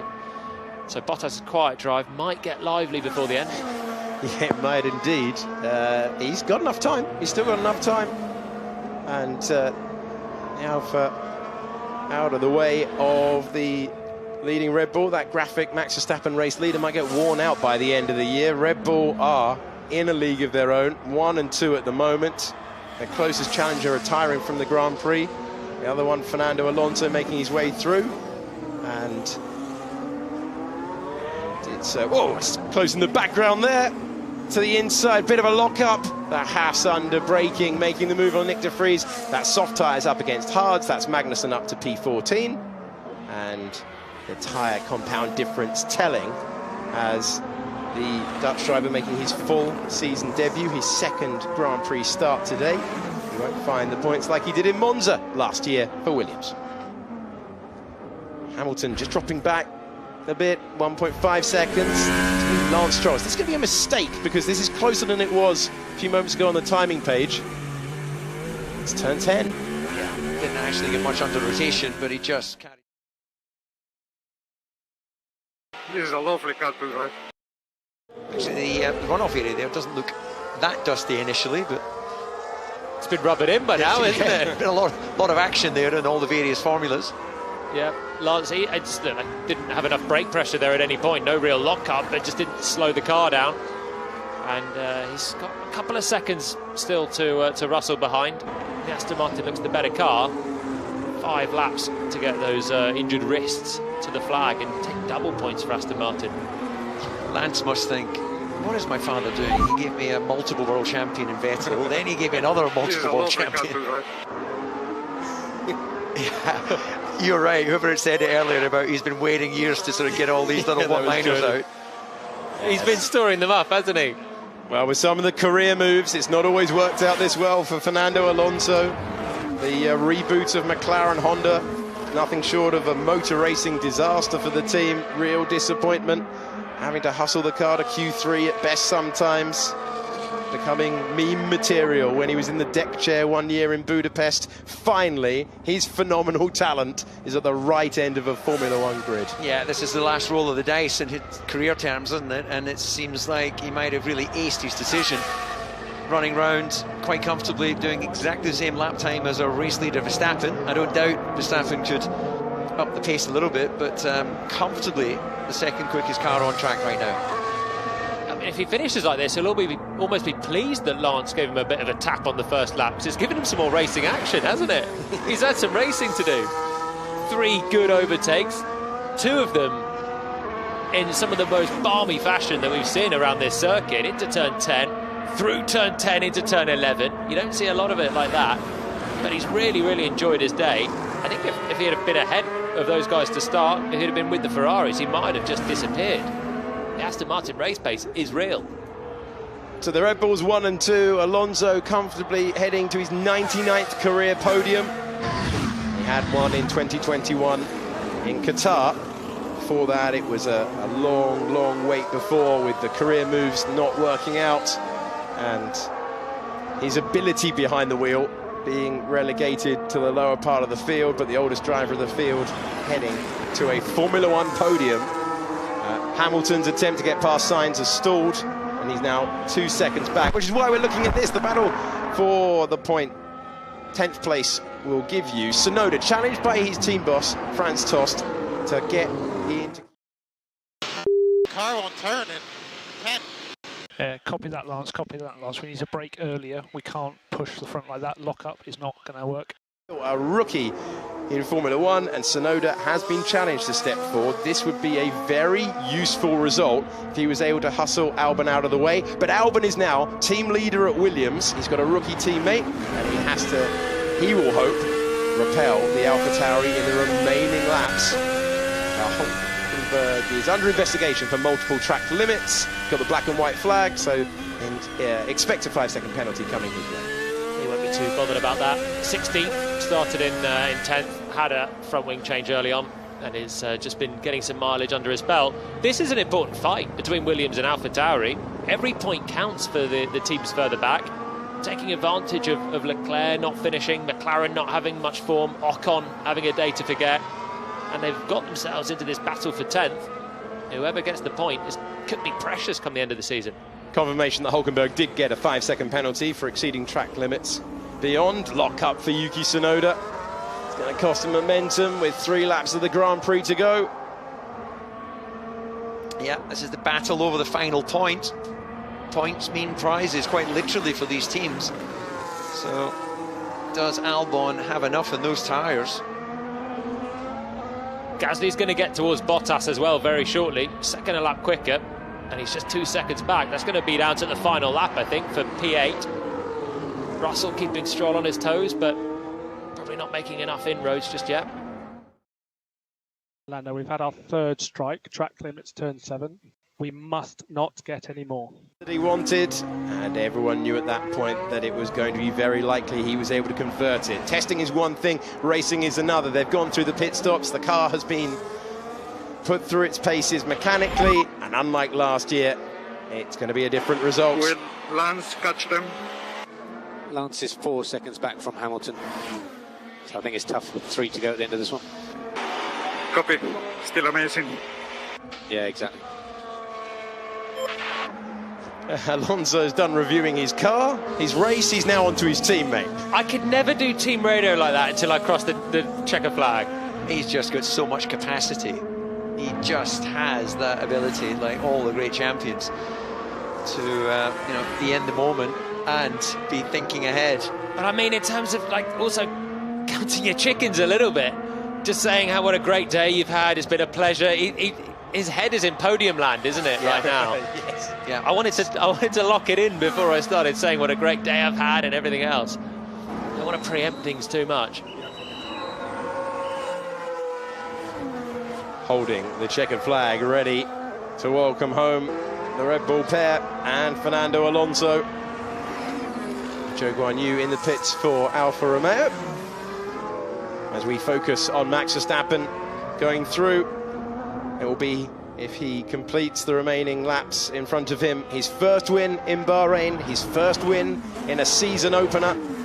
Red Bull taking victory at this race for the first time since 2013. They have never won this race when it was a night race or in the turbo hybrid era. Both started in 2014, but Red Bull are the team to beat, and then some. McLaren coming out for yet another pit stop and recharge of the air bottle. And we're focusing on Gasly's progress, trying to catch 8th place bottom. What tire are these? They don't feel so much grip. Soft tyres, 1 lap mode. Without scoring a point, he got the majority of his haul at the start of the year. Looks like he's going to do so again. And we are on board with Max Verstappen, who will come round, turn 14, 15, pretty simple. And he will begin his 57th and last tour, the final 3.3 miles between him and victory. Verstappen onto his final lap. The pace of the Red Bull has been confirmed as mighty. Adrian Newey has overseen another winning car design, 3 decades of success in Formula One, and Christian Horner is going to have to get used to winning the season opener for the first time in a while. Red Bull have only done that once before in team history. What I find really impressive with Adrian, we went on a little motorbike trip a couple of weeks ago, and just hanging out with him, his motivation is still as it was when I first worked with him at Williams. He's relentless. You'd think they'd be planning, you know, sailing trips or lying on a beach, but he just loves seeing aero. And my word, is it effective in this era. It has been a stunning drive. The pace confirmed for Max Verstappen. He's got everything right, Jolien. You wonder how hard he's had to push today. That's the extra concern. No one's tested him. He's had a 10-second gap to either Charles Leclerc or Checo behind from so early on. Has he been cruising? Has he been testing himself? That's what the rest of the rivals are going to have to work out. This is the driver that set the all-time win record last year in Formula One with 15. How many might he achieve this year? In 2021, Verstappen came into his first title fight with 10 career wins in 6 seasons. 2 years later, he's heading to victory number 36. Max Verstappen dominates the Bahrain Grand Prix and takes victory at the season opener of 2023 with a superb drive to lead home a Red Bull 1-2. They are the class of the field. They will take some beating this year. That has got to be a satisfying feeling for the Constructors' Champions of the world. Absolutely fantastic start to the season. And as I'm looking at our timing screens here, and I've got an eye on that battle for the final point. Albon still has it, but will Tsunoda go all in? Please welcome back to the Formula One podium for the 99th time, Fernando Alonso, who weaves across the line and celebrates a dream debut with Aston Martin. Alonso heading back to the rostrum, heading back to the podium, having provided us with some phenomenal overtakes along the way. And Formula One's oldest driver is delighted with his performance. 41 years old and heading to the podium. If you're just tuning in, you think he's won the race now. Yes. Happiest driver out there. He's been beaming all week since he got in that car. And finally, he's delivered a podium result for Aston Martin on his first drive for the team, driving them forward. Well done, Max. Nicely driven. Yeah, very lovely that. Really good result. Yeah, we had good race pace. Very happy with that. Thank you, guys. That's exactly the start to the season we wanted and needed. Well done, mate. That's the perfect start to 2023. A brilliantly executed race. Very, very well done. A great team result. Yeah, exactly. Perfect one, too. Yes, mate. Well done. That's P3. Yes! What you have done, guys. What you have done. I'm so proud of you. This is amazing. That's for Jim's 60th birthday. Happy birthday! The 60s are the new 40s. Red Bull are in their own postcode at the start of this season. Yeah, we We thought after qualifying it was going to be a little bit tighter, but actually Yes. dominant. Yes, mate. Well done. That's P3. Yes! What you have done, guys? What you have done? I'm so proud of you. This is amazing. That's for Jim's 60th birthday. Happy birthday! The 60s are the new 40s. Well, that's reassuring at my age. The 40s are the new 20s. 41 years of age, Fernando. Great moments down there. Dan Fallows speaking to Mike Crack, the team principal down there as well, and they will be so pleased. The 9th fastest car here last year, the 2nd fastest car for the race. Great work in the stop today, guys, and great work over these 2 weeks. I know we're not where we want to be, but let's keep pushing. We got some serious work to do to close the gap, but I believe in you all, so let's keep going, bro. Hamilton with a tough result. P5 is his worst finish at this configuration of circuit since he was 5th in 2013. He's going to struggle to get it off on the ramp there, isn't he? Sorry, Alex. This is about the only thing that's not gone to plan for Max Verstappen today. Oh. He got there at the end. We know he's the winner. Never in doubt after the opening laps. See, the ramp ended up underneath the front of his teammate. There's his car.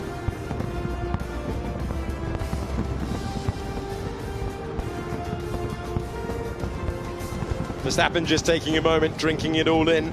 The winner of the Grand Prix by 11 seconds. Big margin, but not the greatest ever around here in the 19th Grand Prix held at this circuit. But it's a spectacular sight in front of the podium that he will share with his teammate and Fernando Alonso. Alonso one short of the podium century now. Concluded last year's commentary by saying there were 100-odd days for Formula One to work out how to beat Red Bull. No answers forthcoming at the moment. Max Verstappen into the arms of his mechanics, having been a relentless win machine. That is now 26 wins in the last 45 races. We are in the Verstappen era, of that there is no question. But the driver of the day, celebrating like he's won the race. So many career moves didn't work out. It didn't work out second time with McLaren. It didn't work out second time at the Enstone team when he found himself with Alpine. But it's worked. That's the end of the first race. That's P12. Was a very good effort. A good race, mate. Multi-stop, a lot of operation thing. I think you did great. Well done, Logan. Good first race, well managed. Thank you. I really appreciate this weekend, guys. All the hard work paying off. Thank you, guys. Awesome job. Shaking all around the midfield for 5, 6, 7 years, and finally he's found traditionally the midfielder, but they've become a front runner at the right time, and it's just so good to see. Okay, that's P7. Tough day in the office. Yeah, tough weekend, everybody. Let's regroup and keep on pushing. It's only race one. Pushing on to the podium. You know, it's one of the iconic brands in automotive. And then it's just giving him another boost of energy. It's their second podium finish. Sebastian Vettel was on the podium in Baku. It's their 50th Grand Prix, Aston Martin. Started in the 50s for a couple of years, brought back by the team owner Lawrence Stroll. And Fernando Alonso will make it 2 former world champions on the podium for Aston Martin in the last couple of years. Here's the current world champion. Understandably, all smiles. In the end, just to clarify, because DC mentioned it on the final lap, there was a second between Albon and Tsunoda across the line, but Albon held on for that final point.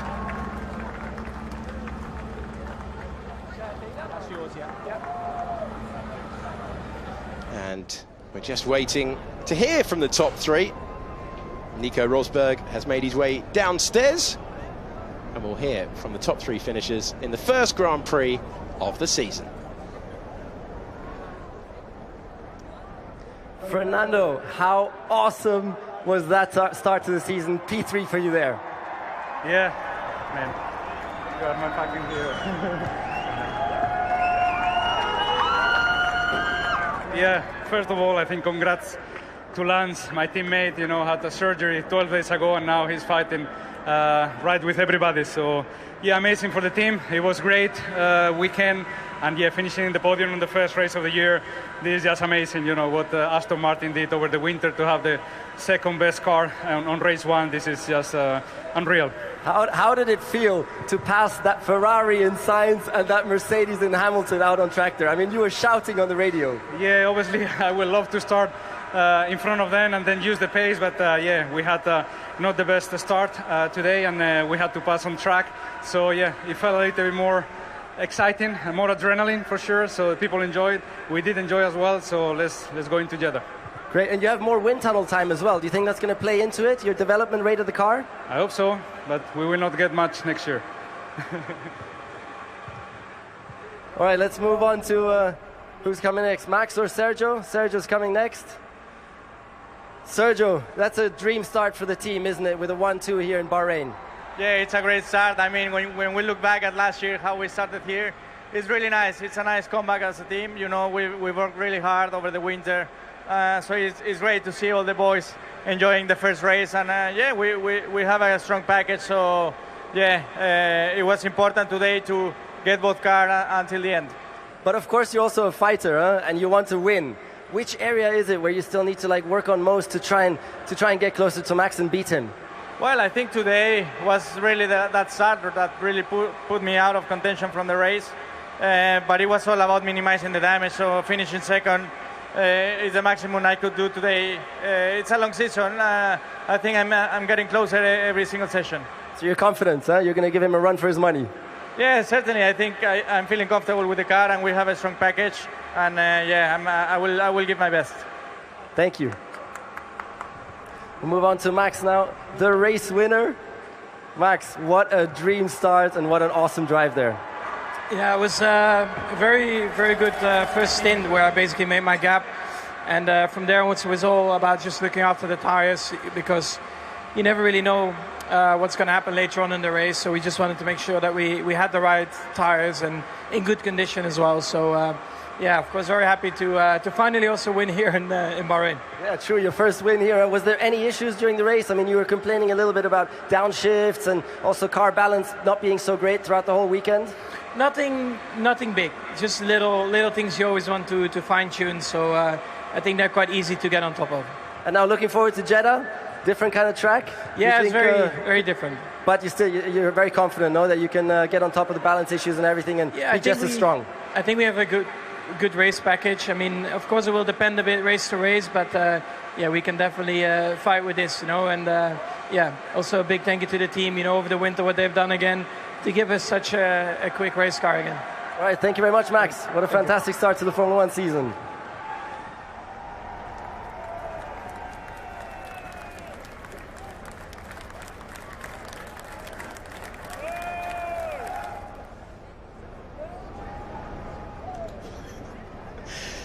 Great to hear from the top three. I carry on talking a this bit this year. Terrific. Let's listen. Sí, bastante. Se notaba, pero... ¿Ibas cuarto o no? No, salí... Mira, siete me puse. Por eso tuve que toda la carrera ir remontando.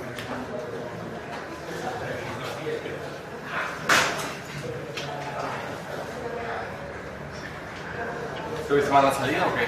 No, me tocaron en la 4. Ahora bien, iba quinto y aquí me tocó Hamilton. Ah, no,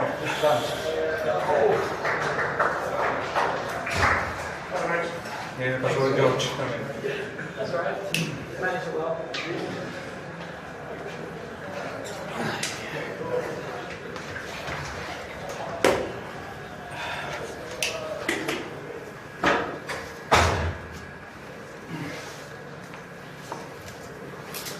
Si no hubiera llegado más, ¿qué terminaste? A 27 tuyo. Y ese estaba a 15 tuyo. I think. Little slide? Yeah. I think it was 12 or 15 seconds on the basis. Yeah.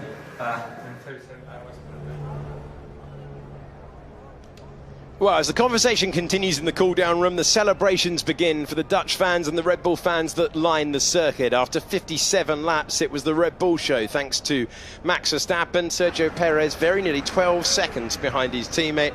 And Fernando Alonso hasn't won the Grand Prix, but is understandably delighted. Sainz in fourth will be a disappointment for Ferrari, who lost Charles Leclerc. Lewis Hamilton rounding out the top five. But it's all eyes to the podium, the first of the year. And for the 99th time in Formula One, Fernando Alonso is heading to the podium. With his new team, Aston Martin, who claim a rostrum on their 50th race start.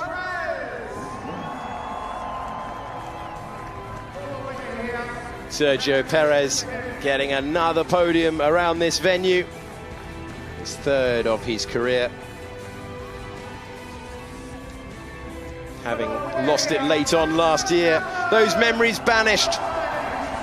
For the 36th time in Formula One, Max Verstappen is the winner. And he will hear his national anthem and one to celebrate the team victory as well, thanks to Red Bull.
The Dutch and Austrian national anthems ringing out for Max Verstappen and for Red Bull, and it is a marvellous trophy you get here if you win. It's the first time that Max Verstappen has taken victory at this circuit. He came close in 2021, he came close in 2022, and finally he gets his hand on the pot in 2023.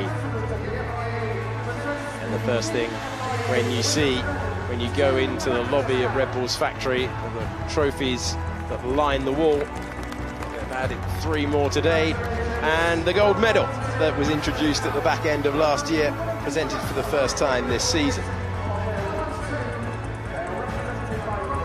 Red Bull have only won the opening race once, that was in 2011 in Australia. They have never taken a 1-2 in the opening Grand Prix of the year. And after the car they have built, it is deserved celebrations down there.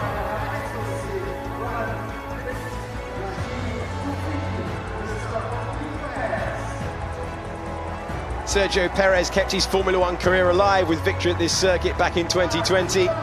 He's on the podium for Red Bull here once again, and it's his 27th podium.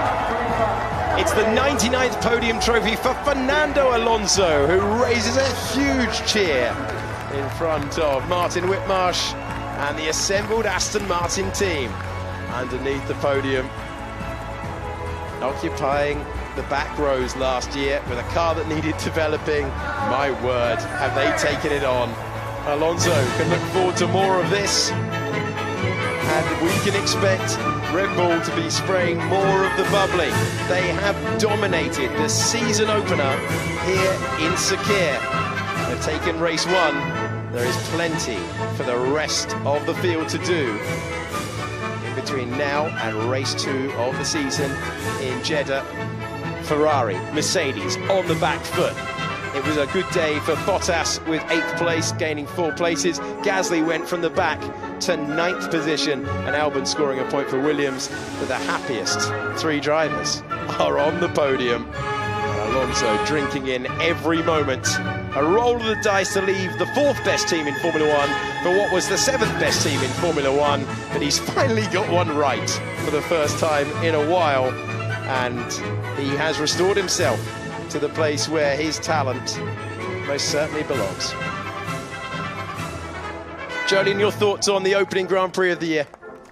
It would have been a thriller if Red Bull weren't marching away with it, wouldn't it? Red Bull obviously in a league of their own in terms of race pace. Qualifying yesterday was close and Ferrari were upbeat.